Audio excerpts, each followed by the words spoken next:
Industries రాలేదు, ఉపాధి అవకాశాలు దొరకలేదు, యువత పక్క రాష్ట్రాలకి తరలి వెళ్ళిపోయింది. ఊర్లలో ముసలి వాళ్ళు తప్ప యువత అనే వాళ్ళు అసలు కనిపించలేదు పండగలకి తప్ప అని చెప్పేసి చాలా వరకు చేశారు కదా సార్. యువత కనిపించకపోవడం అనేది ఇప్పుడు కూడా ఉంది.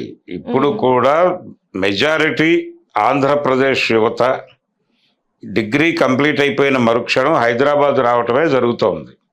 ఇప్పటికీ ఇక్కడ ప్రెజర్ వాళ్ళది గణనీయంగానే ఉంది. వాళ్ళని మించిన ప్రెజర్ కూడా ఉంది ఇక్కడ, అది వేరే గొడవ. కానీ ఆంధ్రప్రదేశ్ నుంచి వలసలు ఆగలేదు అనేది వాస్తవం. ఏది ఏ ప్రభుత్వం ఉన్నప్పటికీ అక్కడ తెలుగుదేశం ఉన్నప్పుడు ఆగలేదు, జగన్మోహన్ రెడ్డి వచ్చినప్పుడు ఆగలేదు, అది వేరే గొడవ. అంటే అభివృద్ధికి సంబంధించి, అభివృద్ధి అంటే కేవలం పరిశ్రమలు తీసుకురావడం మాత్రమే కాదు, స్థానికుల ఉపాధి ఆ పరిశ్రమల్లో ఉండేలాగా చూడగలగటం. ఆ చూడగలగటంలో చంద్రబాబు గారు ఫెయిల్యూర్. అందుకని అక్కడ చేరలేరు కాబట్టి భూమి వాళ్ళకి అప్పచెప్పేసి కడుపు చేత్తో పట్టుకుని ఇక్కడికి వస్తున్నారు వాళ్ళు. ఇది జరుగుతున్నటువంటి పరిస్థితి. అందుకని చాలా రంగాలలో చిరాకు ఉంది. అలాగే అభివృద్ధి అనే పేరుతో ప్రజల మీద జరుగుతున్నటువంటి రకరకాల దాడులు, ఈ దాడులు ఆ రోజున లేవు. పైగా రాజధాని పేరుతో ఆయన ల్యాండ్ పూలింగ్ చేసినటువంటి భూముల్ని దళితులకి, మైనారిటీలకి పంచే ప్రయత్నం చేశాడు జగన్మోహన్ రెడ్డి. నిజానికి అది మంచి పనే, కానీ ఇప్పుడు ఆగింది అది. మళ్ళీ వాళ్ళకి ఇచ్చిన పట్టాల మీదే రాశారు అది. ఇది రేపొద్దున ఒకవేళ ప్రభుత్వం మారితే ఇది అమలు కాకపోవచ్చు, దీన్ని కూడా గమనించగలరు అని ఒక కాషన్తోనే ఇచ్చారు అది. అలాగే ల్యాండ్ టైటిలింగ్ యాక్ట్ అని చెప్పేసి దాని మీద గగ్గోలు పెట్టారు, అది రద్దు చేశాడు ఆయన. ఏమిటి అసలు గొడవ అది? ఏమిటది గొడవ అంటే చాలా స్పష్టంగా పట్టాదారు పాస్ పుస్తకాల మీద ఆయన ఫోటో వేస్తారు. ఇది అంటే ప్రభుత్వ నియంత్రణ అనేది చంద్రబాబు నాయుడు గారి రోజుల్లోనే మొదలైపోయింది. ఆయన ముఖ్యమంత్రి అయినప్పుడే ప్రతి ప్లాన్ అప్రూవల్లోనూ, ప్రతి అపార్ట్మెంట్ కావచ్చు, వ్యక్తిగత ఆస్తి కావచ్చు, అది ఇండిపెండెంట్ హౌస్ కావచ్చు, ముందు 10 అడుగులు సెట్ బ్యాక్స్కి సంబంధించిన జీవో తీసుకొచ్చాడు ఆయన. అంటే రోడ్డు వైడనింగ్కి కానీ, ప్రభుత్వ అభివృద్ధి కార్యక్రమాలకు కానీ మీ స్థలం అవసరమైతే ప్రభుత్వానికి తీసుకునే హక్కు ఉంటుంది అనే దాన్ని మీరు యాక్సెప్ట్ చేసి ప్లాన్ అప్రూవల్ ఇస్తాం. అంటే 4 వైపులా సెట్ బ్యాక్స్ వదలాలి. 4 వైపులా సెట్ బ్యాక్స్ వదిలి మధ్యలో నిర్మాణం చేసుకుని ఏం చేయాలి? ఒకవేళ వాళ్ళు వెంచర్ వేయాలనుకుంటే, అపార్ట్మెంట్లు వేయాలనుకున్న వాళ్ళందరూ గగ్గోలు పెట్టారు ఆ రోజున. ఇలాంటి గందరగోళాలని తీసుకొచ్చిన వాడు చంద్రబాబు. అలా ప్రతి వ్యక్తి తాలూకా ఆస్తుల్లోనూ జొరబడిపోయినటువంటి వ్యక్తి చంద్రబాబు. ఈ చొరబాట్లు జగన్మోహన్ రెడ్డి రోజుల్లో జరగలేదు. అందుకని ఆ ఏరియాలో కూడా జనాలు ఊపిరి పీల్చుకున్నారు. మద్యానికి సంబంధించి కూడా ఆయన స్కామ్ అని వీళ్ళు చెప్తున్నారు, కానీ ఇప్పటిదాకా అదేమీ ప్రూవ్ కాలేదు. ఆ డబ్బులు ఎక్కడికో వెళ్ళాయి అని నిరూపించాలని అనుకుంటున్నారు. కానీ అవి సంక్షేమ పథకాలకి యూజ్ చేశారని మళ్ళీ వాళ్ళే చెప్పారు కదా సార్. అదే ఆ డబ్బులు అన్నీ కూడా ఎక్కడికో వెళ్ళిపోయినాయి, మనీ లాండరింగ్ కింద భారతీయ సిమెంట్స్కి వెళ్ళాయని చూపించాలనుకున్నారు. కానీ ఎలా చూపిస్తారు?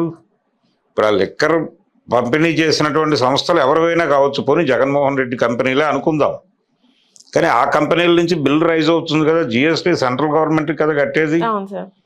దీనికి సంబంధించి ఆ ఏరియాలో పక్కగానే ఉంటుంది. వీళ్ళు నగదు కమ్మినప్పటికీ ఈ డబ్బులు తీసుకెళ్ళి ట్రెజరీలో కట్టాలి కదా. సాయంత్రమో ఆ మర్నాడు ఉదయమో కట్టారుగా ఆ రోజుల్లో. ఆ బిల్లులన్నీ ఉన్నాయిగా మీ దగ్గర, అక్కడ ఎంట్రీలు ఉంటాయి కదా. ఇంత చిన్న విషయాన్ని మర్చిపోయి ఇక్కడ అమ్మేసుకుని డబ్బులన్నీ తీసుకెళ్లి భారతీయ సిమెంట్స్లో పెట్టేసుకున్నాడని ఊరికినే దుష్ప్రచారం. ఇలాంటి దుష్ప్రచారాలు రకరకాలు వీళ్ళు చేశారు, కానీ జనాలు ఏమీ సఫర్ కాల. నిజానికి ప్రభుత్వం మీద అంత వ్యతిరేకత కూడా లేదు జగన్మోహన్ రెడ్డి ప్రభుత్వం మీద. వీళ్ళు చెప్పినంత, లేకపోతే వీళ్ళకి 164, 165 సీట్లు వచ్చేంత వ్యతిరేకత అయితే లేదు.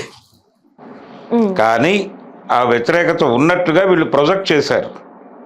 వీళ్ళు ప్రొజెక్ట్ చేసిన నెరేటివ్కి తగ్గన పద్ధతిలో ఓట్లు మేనేజ్ చేశారు. ఆ మేనేజ్మెంట్ వలన జగన్మోహన్ రెడ్డి ఓడిపోయాడు తప్ప జనం ఈ రోజుకి జగన్తోనే ఉన్నారు. జగన్ని వాళ్ళు సీరియస్గా అంటే జగన్ దుర్మార్గుడు అంటే చంద్రబాబు అంతకంటే పెద్ద దుర్మార్గుడు అనక తప్పని పరిస్థితి.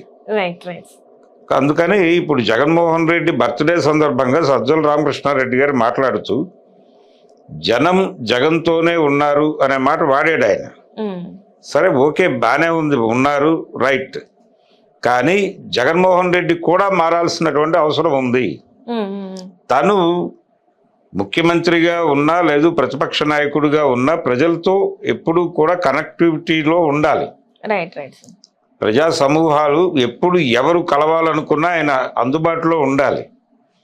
అంతే తప్ప కార్యాలయానికి తాళాలు వేసుకుని కూర్చుంటే కుదరదు. అది ఓపెన్ టు ఆల్ ఉండాలి. ఎవరైనా ఏ సందర్భంలోనే వచ్చి జగన్మోహన్ రెడ్డికి తమ కష్టం చెప్పుకునేలాగా ఒక యాక్సెస్ ఇవ్వాల్సినటువంటి సందర్భం ఉంది. కేసీఆర్ యాక్సెస్ ఇవ్వకపోవడం వల్లనే దెబ్బతిన్నాడు, జగన్మోహన్ రెడ్డి కూడా యాక్సెస్ ఇవ్వకపోవడం వల్లనే దెబ్బతిన్నాడు, అది వాస్తవం. రైట్. కాబట్టి ప్రజలని రెగ్యులర్గా కలవటము, ప్రజల సమస్యలు తెలుసుకోవటము, వాళ్ళు తమ కష్టాలు చెప్పుకోవడానికి వచ్చినప్పుడు తాను అందుబాటులో ఉండటము, వాటికి రియాక్ట్ కావటము తప్పనిసరిగా చేసి తీరాలి. 89లో జరిగినటువంటి ఎన్నికల్లో తెలుగుదేశం పార్టీ ఓడిపోయినప్పుడు నందమూరి తారక రామారావు గారు చెప్పిన మాట ఒకటే, యాక్టివ్ అపోజిషన్ అనే మాట మాట్లాడకండి, యాక్టివ్ అపోజిషన్ వద్దు, మనం ఎవరి పని వాళ్ళని చేసుకుందాం, ప్రజలు వాళ్ళ సమస్యల మీద రోడ్డు మీదకి వస్తే వాళ్ళకి అండగా నిలబడదాం అని చెప్పాడు ఆయన. అదే చేశాడు. 5 ఏళ్లలో తిరిగి అధికారంలోకి వచ్చాడు ఆయన. 94లో తిరిగి ముఖ్యమంత్రి అయ్యాడు ఆయన. కాబట్టి జగన్మోహన్ రెడ్డి గారు కొంచెం చరిత్రలోకి వెళ్ళి ఇలాంటి సందర్భాలు తెలుసుకుని ఇప్పుడు నిజంగా ప్రజలు ఎక్కడ సఫర్ అవుతున్నారో ఆ ఏరియా మీద ఫోకస్ చేసి వాళ్ళకి యాక్సెస్ ఇచ్చి వాళ్ళతో తను కలిసి నడిస్తే తప్పనిసరిగా రాబోయే ఎన్నికల్లో ఏదో మేరకు ప్రజల ఒత్తిడి, అంటే ఢిల్లీ దేవుడికి కూడా ఒక కన్సిడరేషన్ ఉంటుంది. ప్రజలు ప్రభుత్వానుకూలంగా లేరు అనేటువంటి ఒక చిన్న వెసులుబాటును తీసుకుని ప్రజలలో జగన్మోహన్ రెడ్డి మీద కొంత చిరాకు ఉంది. ఏ జనంలో వాళ్ళు సెగ్మెంట్గా తీసుకున్నటువంటి పై కులాల్లో, ఆ పై కులాల ఓట్లు కింది కులాల ఓట్ల మధ్య వ్యత్యాసం బలంగా కనిపిస్తోంది అనేటువంటి సాకు తీసుకుని వాళ్ళు తెలుగుదేశానికి ఈసారి అధికారం ఇద్దామని చెప్పి అటువైపు తలతిప్పారు.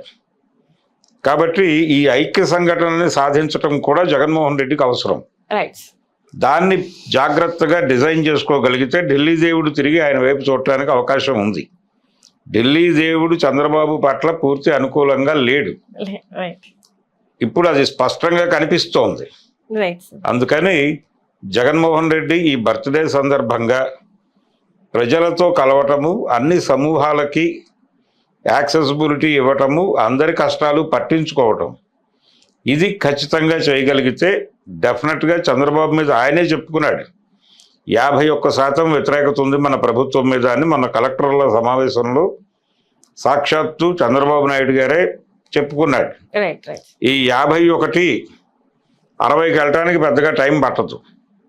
సో మీరు ప్రజలకు ఇమ్మీడియట్ ఆప్షన్గా కనిపించాలి అన్ని సమూహాలకి, అప్పుడు మీ విజయం సాధ్యం అవుతుంది. Right sir. Thank you so much sir. Thank you అండి.